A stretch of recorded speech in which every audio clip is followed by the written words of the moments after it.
The winds of climate change are blowing at Argonne National Laboratory.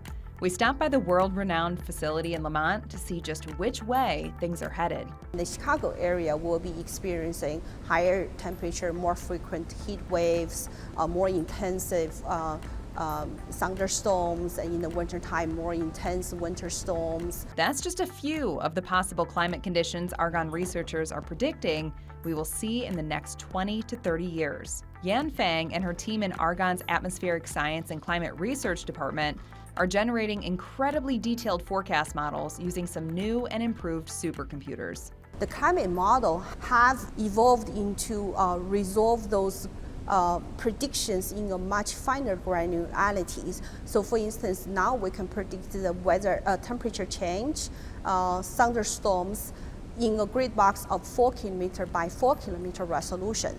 In case you were wondering, 4 kilometers is equal to just 2.5 miles. If you are also wondering if climate change alone is to blame for those predicted climate conditions, Fang says the jury is still out. If we are using this new technology, we are able to cut the amount of CO2 that we are releasing in the atmosphere. Max Del Ferro is a chemist at Argonne.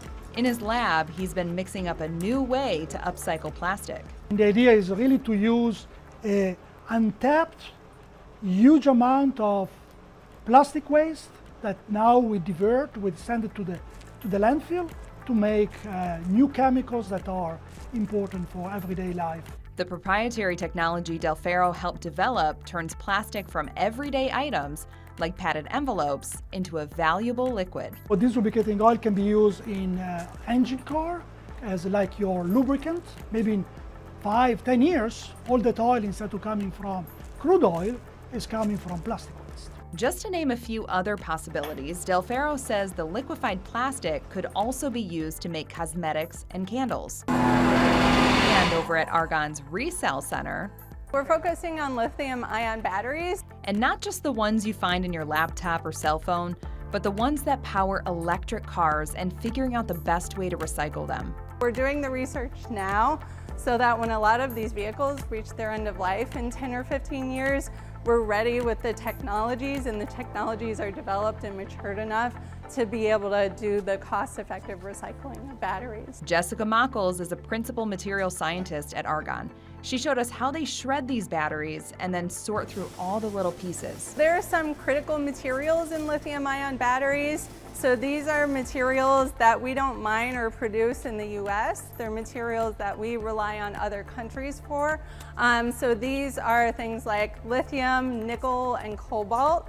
Wahls says having our own supply of these critical materials is critical to our daily lives and the Earth. The impact on the environment is that we would still be mining these materials from the ground if we're not getting them back from batteries. And the idea is that if you do the recycling over time, you're doing less and less mining. If at any point somebody decides to cut our supply of materials off, we can't build more batteries, and that can really be an issue.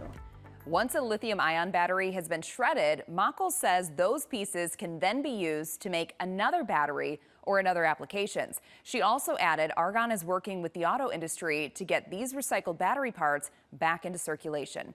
Emilly Wahls, Fox 32 Chicago.